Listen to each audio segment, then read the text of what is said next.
મહત્વના સમાચાર અમદાવાદથી પ્રાપ્ત થઈ રહ્યા છે। અમદાવાદના વટવા વિસ્તારમાં બુલેટ ટ્રેનની કામગીરી દરમિયાન ક્રેન પડી છે। રોપડા બ્રિજ નજીક ચાલતી કામગીરી દરમિયાન ક્રેનનો ભાગ તૂટી પડ્યો છે। ફાયર વિભાગની 2 ગાડીઓ અત્યારે ઘટના સ્થળ ઉપર રવાના કરવામાં આવી છે। હાલ સુધી કોઈ જાનહાનિના સમાચાર નથી પ્રાપ્ત થયા।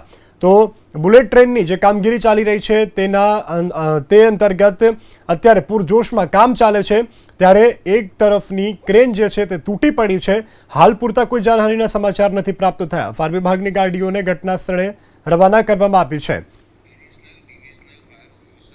Additional divisional fire officer Mihir Rana આપણી સાથે ફોનલાઈન પર જોડાઈ ગયા છે। સર, આ સમગ્ર ઘટનાને લઈ આપની પાસે શું વધુ વિગત? મારી પાસે હમણાં જે તમને જે વિગત મળી છે ઇનિશિયલી ઇન્ફોર્મેશન એવી મળી છે કે 2 માણસને કંઈક માઇનર ઇન્જરી થઈ છે ને એ લોકોને 108 દ્વારા ફર્ધર ટ્રીટમેન્ટ માટે રવાના કરેલા છે અને એક હાઈ ટેન્શન જે રેલવેની લાઇન છે એને બંધ કરવામાં આવી છે। બાકી બીજી કોઈ જાનહાનિ કે એવું કશું કોઈ સમાચાર છે નહીં। અમારી ટીમ પણ અહીંયા સ્થળ પર જ છે। બિલકુલ સર, હાલ કેવા પ્રકારની પરિસ્થિતિ, એના વિશે આપ જો કોઈ જાણકારી આપી શકો? હાલ બધું નોર્મલ છે। કોઈ એવી કોઈ સિચ્યુએશન નથી કે અમારી કોઈ કામગીરીની જરૂરત પડે। અમે જ્યાં એ લોકોના જે કર્મચારી જે છે, એ લોકોના જે અધિકારી છે એમની સાથે ટચમાં છે। કંઈક હશે તો તમને કહીશ। અત્યારે બસ આટલી જ જાણકારી છે અમારી પાસે। એટલે વધારે કોઈ ઇમરજન્સી કે એના જેવું કંઈ છે નહીં। બસ ખાલી ક્રેન તૂટીને પડી છે ને બીજી કોઈ જાનહાનિ કે એવું કશું થયું નથી। બિલકુલ સર, છેલ્લો સવાલ, આસપાસના કોઈ રેલવે વ્યવહારને અસર પહોંચી છે? અન્ય કોઈ રોડ બંધ કરવામાં આવ્યા છે, તેને લઈ કોઈ જાણકારી આપી શકો સર? રોડ તો કોઈ બંધ થયા નથી, પણ આ એક રેલવે ટ્રેક છે। હવે એની પર ટ્રેન ચાલુ છે નથી ચાલુ બહુ આઈડિયા નથી। રેલવેના અધિકારીની જોડે વાત કરીએ તો ખબર પડે। પણ જે એક હાઈ ટેન્શન લાઇન જે લોકોની રેલવેની હોય એ તૂટી ગઈ છે, એટલે એ લોકોએ ડિસ્કનેક્ટ કરાવી છે।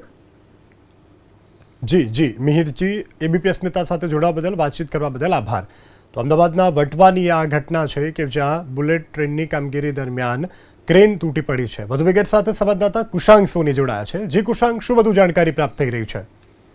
શું મેટ્રો ટ્રેન હોય કે બુલેટ ટ્રેન હોય, તે જમીનથી ઉપર હાઈટ ઉપર આ જે કામગીરી છે તે કરવામાં આવતી હોય છે અને તેને પિલરની ઉપર તેના જે સ્લેબ હોય છે તે ગોઠવવાની કામગીરી કરવામાં આવતી હોય છે। જે સ્થાનિક સૂત્રો પાસેથી જે માહિતી મળી છે તે અનુસાર બુલેટ ટ્રેનનો જે રૂટ છે તેનો સ્લેબ ગોઠવવા માટે જ્યાં મોટી ક્રેનોનો ઉપયોગ થતો હોય છે અને આ કામગીરી સામાન્ય રીતે રાત્રિના દિવસમાં થતી હોય છે, કારણ કે જાહેર રોડ ઉપરથી આ ક્રેન અને જે બુલેટ ટ્રેનનો જે રૂટ છે તે બનાવવામાં આવ્યો છે, જેના કારણે વાહન વ્યવહારને અસર ના થાય તેના માટે રાતના સમયે આ કામગીરી કરવામાં આવતી હોય છે। અને તે જ કારણથી થઈને આ જે ક્રેન છે તે એક સ્લેબ મૂકી અને પરત લાવવા માટેની કમાન્ડ આપવામાં આવ્યો હતો અને પરત આવી રીતે ક્રેન તે વખતે આખી ઘટના બની છે।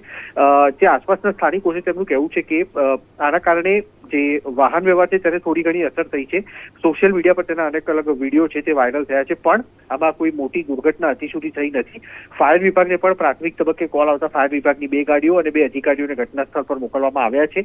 બુલેટ ટ્રેન પ્રશાસન છે જે તે પણ અત્યારે અલગ અલગ દિશામાં તપાસ કરી રહ્યું છે કે આખરે આ ક્રેન છે તે કઈ રીતના તૂટી, કારણ કે છેલ્લા અનેક દિવસોથી આ ક્રેન છે તેનો ઉપયોગ કરવામાં આવતો હતો અને તેના જ કારણે તેનો સ્લેબ છે તે ઉપર ગોઠવાઈ ગયો હતો અથવા તેને ગોઠવવાનો બાકી હતો અને તે વખતે આ ક્રેન પડી છે કે નહીં તે અલગ અલગ દિશામાં તપાસ કરવામાં આવી રહી છે। પરંતુ હાલ આ જે ક્રેન છે જે સ્લેબ ઉપર ગોઠવવા માટે હોય છે તેનો ભાગ વચ્ચેથી તૂટ્યો છે અને તે બ્રિજ ઉપર પડવાના કારણે આ જે મોટી દુર્ઘટના તો થઈ છે, પરંતુ તેમાં કોઈ વ્યક્તિને, કોઈ કર્મચારીને ગંભીર ઇજાઓ ન પહોંચી હોવાની માહિતી અત્યારે સામે આવી રહી છે।